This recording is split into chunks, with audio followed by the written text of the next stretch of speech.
Hey everybody, welcome back to Miles and Mentors. We have an excellent lined up for you today. We're going to be speaking with Matt West, the CEO of Route Consultant, learn all about his history coming into the industry and what it is up to today. Tons of information to pick his brain about and pass along to you, so stick with us. We have a great episode lined up for you right after this on Miles and Mentors. Welcome to Miles and Mentors, the podcast that humanizes trucking. Getting real-life advice and insights from logistics professionals from all over the industry. We sit down with those seasoned mentors who have put in the miles with a mission to pass on the knowledge gained from years in the industry to you. Now buckle up and enjoy the show.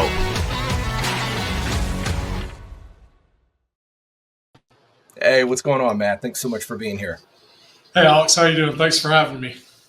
Yeah, totally stoked to get you on, man. And I'm really looking forward to kind of picking into your brain and seeing some of that lived and learned knowledge through the industry that you've gained. I appreciate that. Well, let's start here, man. So if we go back to the very beginning, why logistics? What got you here today?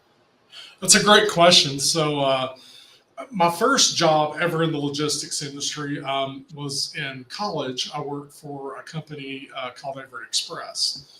And so that was my first job in the logistics industry. I did that for just a few months while I was in college.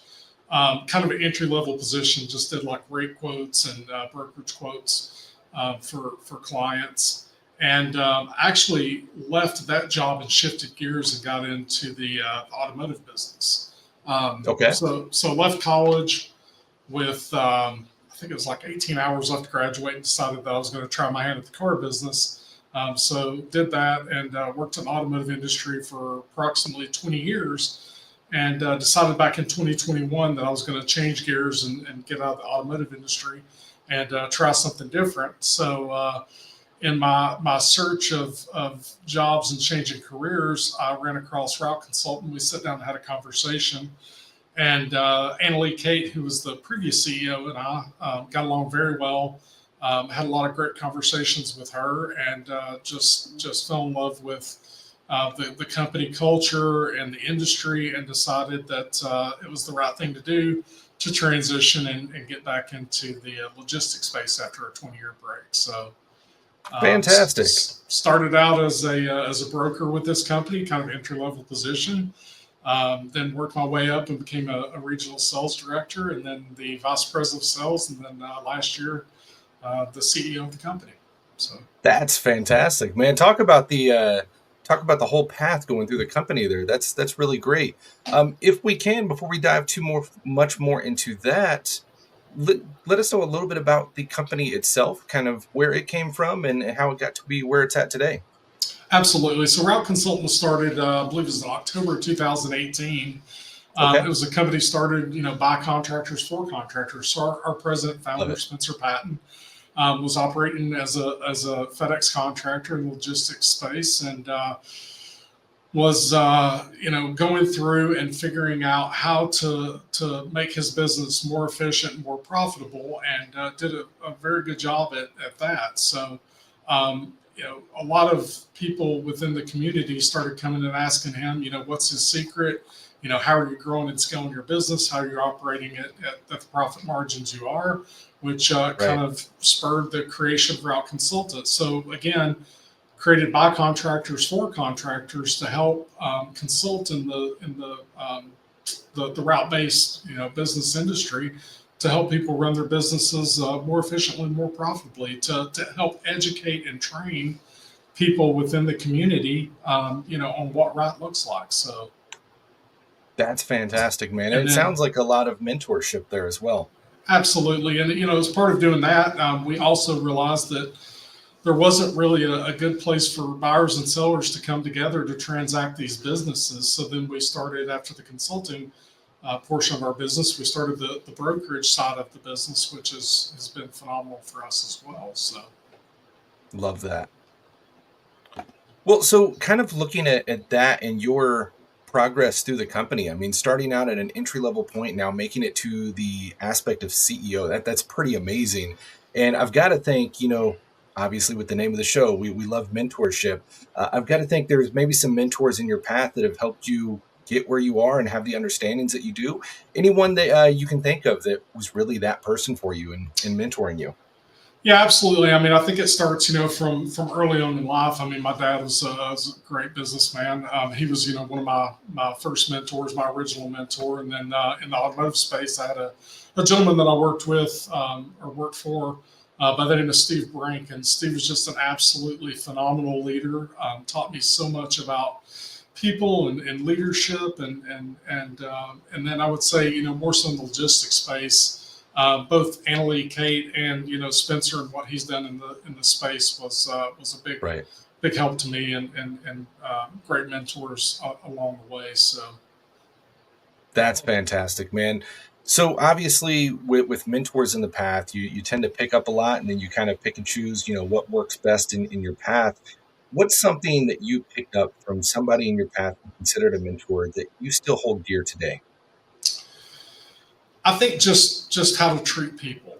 When Mm, you're working in business, whether it's logistics space or any other business, if you're working around people, in particular a leadership role, it's how to treat people, how to be a good leader, how to listen, how to empathize, how to understand, and how to help people work through their problems, whether it's professional level or sometimes even personal. So. fantastic. So looking at Route Consultant as a business, what kind of clients does the company typically work with and how do you support them? Yeah, so we're kind of unique in the fact that we work with buyers, we work with sellers of these businesses, we work with investors. So again, kind of us doing a little bit of consulting and brokerage. Yeah. Our clients are logistics professionals, business executives that want to get into the logistics space and own a route-based business. So Yeah. that's primarily what we do. We started with just exclusively doing FedEx. Then we branched out. We do a little bit with Amazon. So we do, some FedEx and some Amazon. We have branched out, diversified our company into a few other verticals, one of which is the bread space. So we have a large footprint in the bread space. Now we started that roughly about 18 months ago. We partnered with the third largest bakery in the U.S., which is Flowers Bakeries. And we are the exclusive broker for all of their corporate routes nationwide. So we've got a relatively large footprint in the bread space now. We also do some work in EMS and non-emergency medical, and then we do some stuff in the waste industry as well with residential, commercial, and recycling. So Wow. That's really diversified. That's awesome, man. yeah, yeah, it's been really over the last 2.5 years we've really looked at diversification and tried to expand what we do here at Route Consultant to touch other logistics professionals and other spaces in the logistics community. So Most definitely. So kind of thinking about, our target audience, these guys that are typically coming into the industry as a company driver with that ambition to become a company owner. There's so much to take on. You're trying to soak up that knowledge while you're working for a company, but no matter what, there's always a ton to take on, a ton to digest. Now, looking at what you guys do with consultancy, I think is really fantastic because that really falls into that whole mentorship aspect. I mean, you guys are coming at it from a professional side of things to really be able to help those guys get set up appropriately, correctly, legally, all that jazz. How beneficial to the business do you say something like a consultancy agency like you guys to really help a business get off the ground correctly and kind of with that longevity in mind? absolutely, we truly believe that everything starts with education and training. Mhm. So for people that haven't been in the logistics space, maybe they've been successful in business, whether it's, banking or, they've been an entrepreneur and have their own company in a different space. A lot of times people will come to us to figure out, what this looks like, what does it look like to operate a company in the logistics space. So I think for us to help educate and train them on what that looks like and give them a better idea of what they're getting themselves into, I think just helps prepare them and helps lay the groundwork for their success. Because inevitably, you and I both know, working in the logistics space, if you haven't done it before and you come in, there's a good possibility you may not enjoy it. So we try to give Yeah. everybody the education, training, and information up front. That way they understand what they're getting themselves into before they, spend $500,000 or $1 million or $2 or $3 or $4 million on a logistics company. You Right. truly need to understand, what this space looks like, what the expectations are going to be, the obstacles and hurdles that you're going to need to possibly overcome. And we literally try to help lay that groundwork for you so that you have a better understanding of what you're getting yourself into. And then beyond that, we want to help people that own and operate logistics companies, have a better understanding of the business, help them run their businesses more efficiently, help them, generate more profit for their business, scale and grow their business if that's what they're looking to do. So Right. we really try to help out any aspect that we can. That's fantastic, man. So I love that aspect because everyone knows when you start a business, there's like 10,000 services out there that all want to, jump in, right? And a lot of these guys are very instant. It's a kind of a one-hit wonder off the top, and you never hear from them again. And they don't really have that, invested aspect into your business for you to succeed. But companies like yours, we need the business to succeed, so you guys succeed as well. And that's what to really look for. Somebody that has that vested interest in you actually succeeding and growing. And, not just, okay, well, they were there a month, we made our paycheck and they're gone. That's fine. Looking for somebody that actually has that vested interest that wants you to be around and grow. Absolutely. Our company, we have a ton of free resources out there. We do a ton of free content that we have uploaded to the YouTube channel. We've got a podcast, Industry Insights, that we highlight industry professionals and best practices and stuff like that. So our goal is to provide people with as much institutional knowledge as we possibly can, free of charge, so that they get a better understanding. And if they want to go in a little bit further and get a little bit more granular, a little bit more in the weeds, then we have products and services that we can help out with that as well. But again, first and foremost, we just want people to have as much knowledge as possible prior to getting into the logistics space, or again, if they've already been in, to do what we can to help them understand on a broader range of topics what is important, and some of the things that can be costly or detrimental to their business. So 100%, man. And personally, I think there's so much benefit in that I don't think is fully tapped into yet.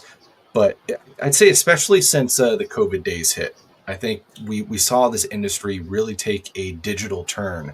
And now there's so much content out there, like what you guys are putting out, and so many other sources that, especially for, owner operators and stuff that are kind of running their business from the road, it doesn't give you a ton of time to, operate a business, right? Everything's on your shoulders while you're moving. But while you're moving out there, you also have that opportunity to use that as growth time to be able to tap into all this available knowledge in the industry. Now, from that time, since we've seen so many podcasts, so many YouTube channels all dedicated to this logistics space that we didn't really have before, what positive impacts have you seen come from that? I think the positive impacts that we've seen are just the people that have reached out and said, hey, I saw one of your videos, that's awesome.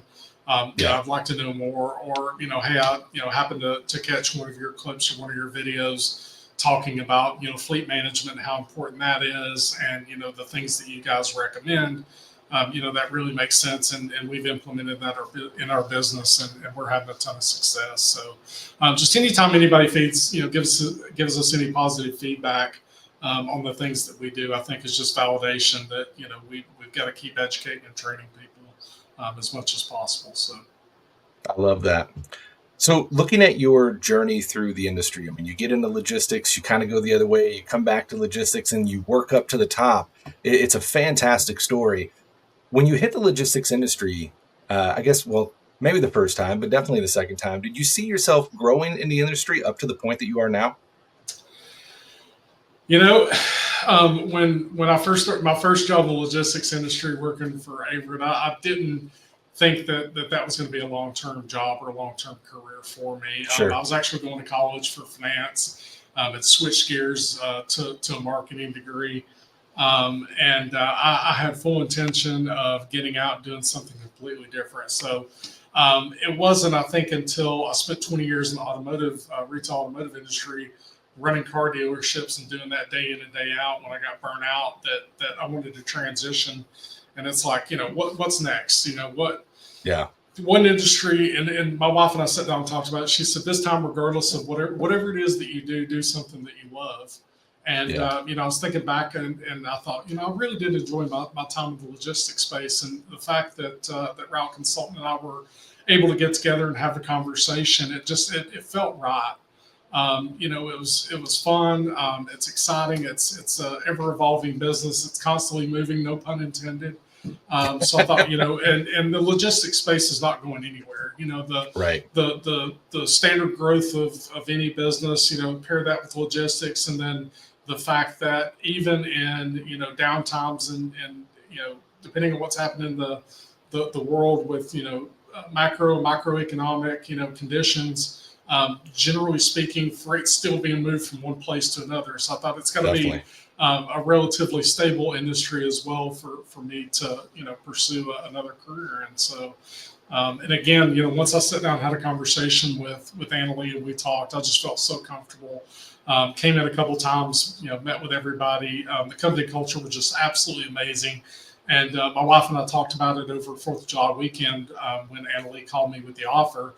And I just told her, I said, I know I'm going to be starting in an entry level position, which is something I'm not used to. But at the end of the day, it's completely different from what I've been doing. So now I've got to start at the bottom somewhere.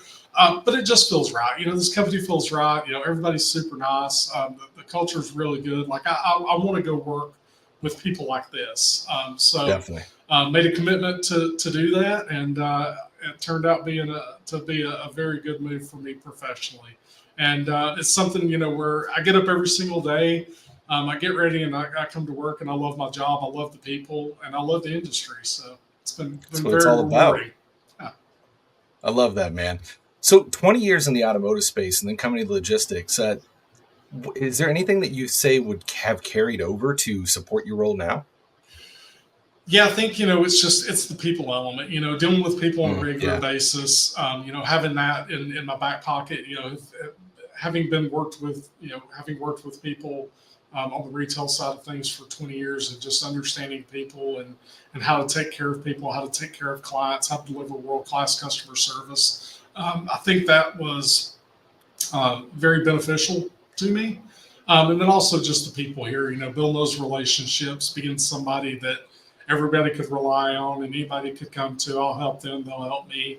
It's that type of environment here. And again, I love it. So it's been very, very rewarding, coming up through the ranks of this company and now leading the company. So.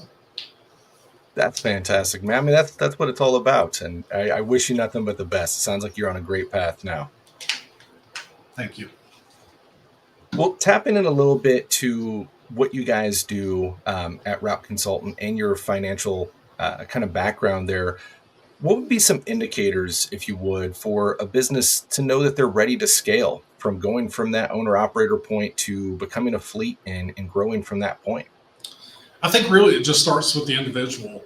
If somebody is to the point where they feel comfortable enough that they've gotten their feet wet and they've gotten a good baseline within their business and they feel like things are going well, they're able to retain drivers, their revenue streams are pretty steady, but they want more and they're ready to grow and expand and scale their business. I think it's really just up to them. If they feel like they're at a point where they're comfortable enough to kind of hang themselves out there just a little bit and go all in to grow and scale their business and expand.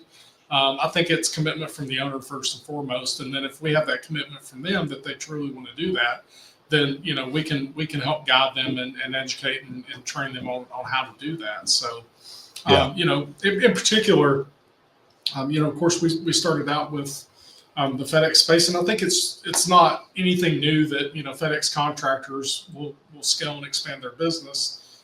for growth and, for additional revenue and money. That's certainly what, our president founder of our company did. So, that's kind of common. I think in some of the other spaces that we operate in, it's a little less frequent that people do that. In particular, the bread space. The bread space is a relatively low barrier to entry to get into the space, because you can literally buy, one bread route. It's one man, one van. Sure. Kind of how prior to FedEx, what RPS was one man, one van. Well, the bread space operates very similarly to that. So you can get into the bread space with one route for very little money out of your pocket, very little capital investment, and then as you work in the space, whether you're out running the route yourself or whether you hire a driver to do so, you can scale and grow that business very, very easily in the bread space, depending on who your partnerships with, what bakery you're aligned with, and who you're running routes for. I think a lot of the bread industry has kind of opened or expanded their reach on letting guys operate more than just one route. So that's right. I think one thing that we've been instrumental working with one of the major bread distributors is that if you've got a good operator, if you've got a good contractor that has a ton of knowledge and does things the right way in this space, why would you not want that individual to not just on one route, but 6 routes or 8 routes or 10 or 12 routes? Because if they're going to do it with that particular business, chances are as they grow and scale, they're going to roll out their processes within their other routes, and they're going to be successful too. So, right. Why not allow these people to grow and scale to, however big they want to, depending on what the guidelines and restrictions with that partner is. So definitely. Through you guys' consulting aspect, has there been any common hurdles financially or anything that you've seen across companies trying to scale? Yes. I think that there is a place where you try to scale and grow too quickly. And it ends up, being very expensive. You need to scale and grow your business a little bit more cautiously. And what I mean by that is you don't want to go out and acquire, if I owned one route business that had maybe like 12 stops, right. I don't think for my next acquisition or for me to grow and scale my company, it would make sense to buy an operation that had, 100 routes. Because then I'm gonna have to go out and buy the trucks for that. I'm gonna have to staff it. Right.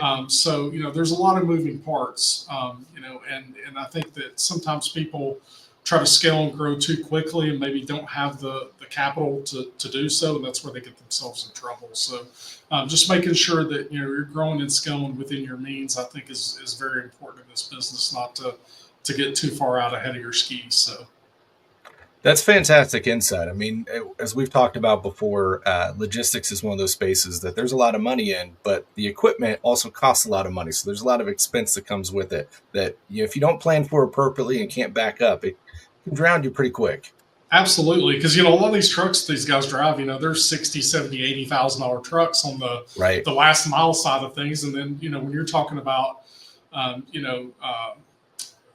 the road, line haul, you're talking $150,000, $250,000 per truck. So again, it can be very expensive unless you've got just an unlimited amount of capital to throw at that. It's going to be you're going to have to grow and scale at your own pace, with what you got. So now with you guys, when is the ideal time for someone to start working for you or working through you guys? Like if they're going from being a company driver and jumping into owning their own business, is it good to get that consultancy in place immediately or more after they're established, or kind of how does that work out? Absolutely. And we recommend to anybody, if this is truly something that you want to do and you want to get into this space, let's get started as early as possible. Let's get you all the education and training that we possibly can to get you a better understanding of it. So that when you do get ready to move forward and submit an LOI for a business, that you truly have a good understanding of what you're getting yourself into. And just, the basic stuff, like, forming a corporation, does it, will they allow, an LLC, or is it a situation where you need an S Corp or a C Corp? Starting a business banking account, getting as many resources as you possibly can to learn as much as you can about that space. But I think, depending on if I were going to start a business today and I had no idea what I was doing in the logistics space, I would probably say anywhere from about 3 to 6 months prior to submitting an LOI. We'd like to start working with that client to get them as prepared as we possibly can for when they do submit that LOI and then move through all the way up to closing the business and standing up as a new owner. So That makes a lot of sense, man. I kind of like we touched on early on there, it's always best to have that firm foundation out the start, because this is one of those industries. There's so many regulations and points to worry about. You learn a lot as a company driver, but then going to take that to the next level as a business owner, now it's all on your shoulders, and there's so much policy, so much regulation, so much expense that you really want to make sure you're not overdoing the areas you don't need to, but make sure that you're firm and covered and have that foundation to support you. absolutely. I think drivers, because they sit behind the wheel of the truck. They understand the basics of how the business operates. They understand they got to get packages delivered in a timely fashion, as efficiently as possible. But, a lot of these guys probably don't or haven't had a background understanding of the financials of the business and how to pay attention to, the expense structure of the business. And really, again, just getting them as acclimated as we possibly can to what they're getting themselves into. Fleet strategies, where to get, help with fuel, the different fuel cards that are out there that people have access to that can help, save up to, 8 cents a gallon, stuff like that adds up over a period of time. So again, just anything that they haven't been exposed to, and just, the one man, one van, being the driver of the truck, as much as we can help them understand on the business side of things and the business aspect of it, that's really what we want to do, because, at the end of the day, he knows how to deliver packages. He understands, how to treat, the clients that he's working with. It's just, all the other aspects of the business, they don't understand that. Us to try to give them a better understanding of that and help them in any way that we can, get them prepared to actually be an entrepreneur and a business owner. So Definitely. Well, and especially at the point of being that, making that jump into owner operator before you've gotten that fleet. I mean, you really don't have much support staff, if any. It's usually you. So to have a service like you guys are offering that is kind of behind the scenes there to really make sure they're watching out for you and you're on the right path means the world, because unlike any other business type out there, I mean, it's all on your shoulders while you're in motion. You don't just get to pull over and do your paperwork. I mean, you could, but you're costing yourself money at that point. So there's a lot of stuff to manipulate around while everything's moving down the road. So it's really good to have that support behind you. And even acquiring a business that is currently staffed with a fleet of trucks, even things like that, there's things that you really need to be aware of. Because again, I mean, you hope that everybody's going to stay with that business. You hope that you're going to be able to retain all the employees. But hey, by the way, if you do have, a driver or two leave, what's your recruiting strategy look like? Where are you going to find other drivers? How are you going to do that? Help them understand how important the recruiting process is to make sure that they stay staffed up to where they can run those routes and deliver on the obligations that they have between, whether it's the client or the manufacturer or whoever it may be. So that's fantastic insight, man. With the industry today, it's kind of always moving between rates and policies and everything else. With all the tariffs and the automations and everything going on, anything that guys jumping into this business as an owner should really be looking out for over the next 5-10 years? The next 5-10 years, I get a lot of questions about drone delivery, and is that going to take the place of package delivery and autonomous vehicles? From somebody that spent 20 years in the automotive industry. Actually, I grew up in the automotive industry, so the last 4 years of my life have been revolved around the automotive space, and really paying attention to that, the technology, where we're at. When people start talking about autonomous vehicles delivering packages, I'm like, guys, Yes, at some point in time, but I mean, we are so far down the road. The Yeah. technology, the infrastructure that has to be in place for those things to happen. Gosh, I think, as far as a fully autonomous, fleet of delivery vehicles, that's got to be 10 years or more down the road. Same thing with drone delivery, with airspace restrictions and, drone operators and the regulations on that. There's a lot to work through there as well. So I think, before you see on a consistent basis, your Amazon package or, your FedEx package or, UPS being dropped off at your house via drone, I think that's another probably, at least 10 years before that's a standard, everyday occurrence. Yeah. And I don't think that, at the end of the day, I don't think that is something that is going to vastly affect the contractor network. It's just, instead of hiring drivers that, hop in trucks and drive, you may be hiring drone operators and buying fleets of drones instead of fleets of trucks, which, Right. hopefully might be, less expensive and, lower cost than actually having an individual in that van delivering that package. So I think, in the logistics space, there's always going to be a need for contractors because, at the end of the day, a lot of these businesses, bread space, for instance, Flowers Bakery, they're really good at baking bread. Yeah. That's their core. That's who they are.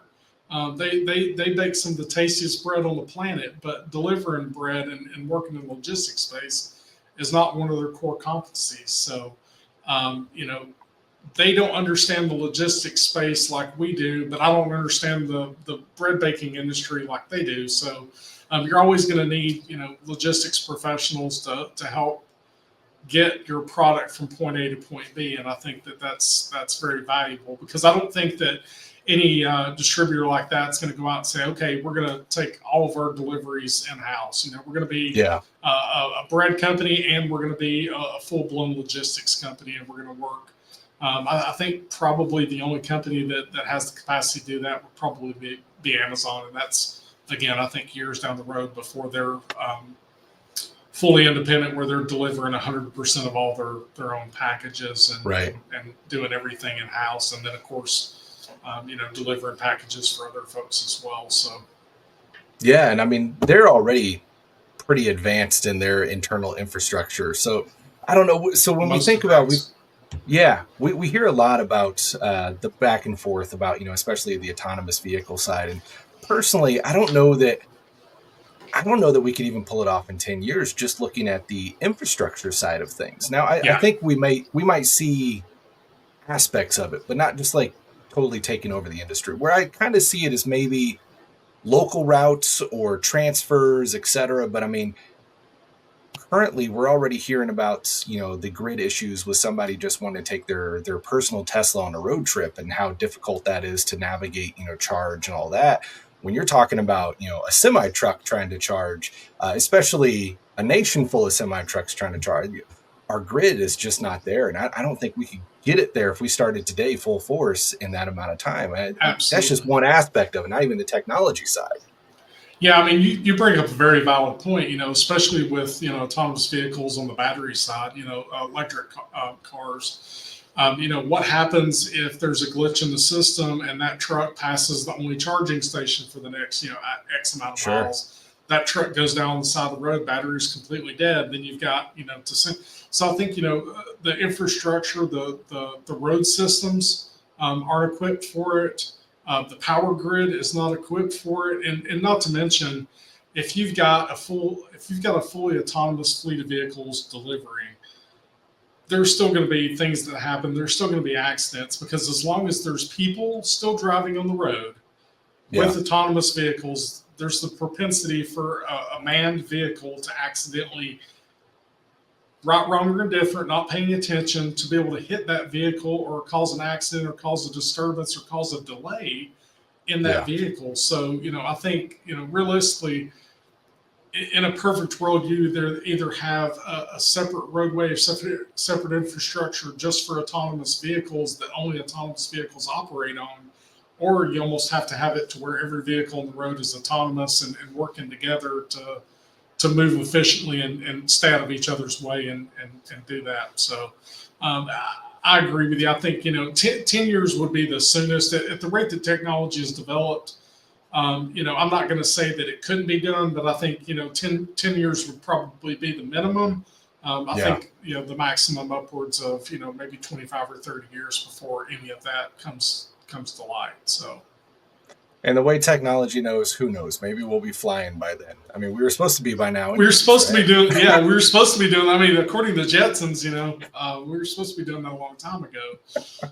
But no, I mean, the development in AI and the development in autonomous, vehicles and robots and, it's amazing. I love to see, it's fun and scary all at the same time. Sure. You love to see us, being, in a position where we're becoming more advanced and, more technology and more things that we can do without, having to put humans in the way of that. But I think it's a ways down the road. So. Definitely. Well, man, we've tapped your brain on a lot today. I feel like there's still so much more that we could tap into. If you wouldn't mind, we'd love to get you back on in the future. Yeah. I'd love to be back on in the future. This has been great, Alex. Thank you. Fantastic. Well, with that in mind, anything you feel that we've missed on today or on in today's episode that we need to throw in? No, just I guess who we are. So Route Consultant, you can find us at www.routeconsultant.com. My email address is matt.west@routeconsultant. If you have any questions, if you want to reach out, learn more about what we do and about our company and the space that we operate in. If not, then, again, we've got plenty of content out there. You can go to YouTube and type in Route Consultant. We've got a ton of free content out there for you to get a better idea of who we are and what we do. Get a little bit better, education and a little bit more training. And then, like I said, if you want to reach out, we're here for you. But yeah, I mean, anybody that's interested in getting into the logistics space that wants to have a conversation, that's what we're here for. And then if somebody does decide that they want to move forward, we have all the tools, all the personnel, all the background, all the history. We can certainly help you in whatever aspect you need to make sure that you've got the knowledge and know how to do whatever it is that you want to do within the logistics space. So. Fantastic. Well, man, I was definitely going to let you throw in those shameless plugs too, so I'm glad you did that. We're going to get those. We're going to get those links in the show notes below. So definitely check these guys out. I think they could really help you out getting from that company driver spot to running your own business the right and successful way, and make sure you have that firm foundation under you.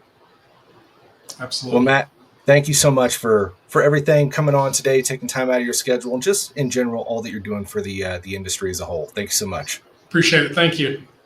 All right, everybody. Thanks so much for joining in. And until next time, stay safe out there. Have a great day.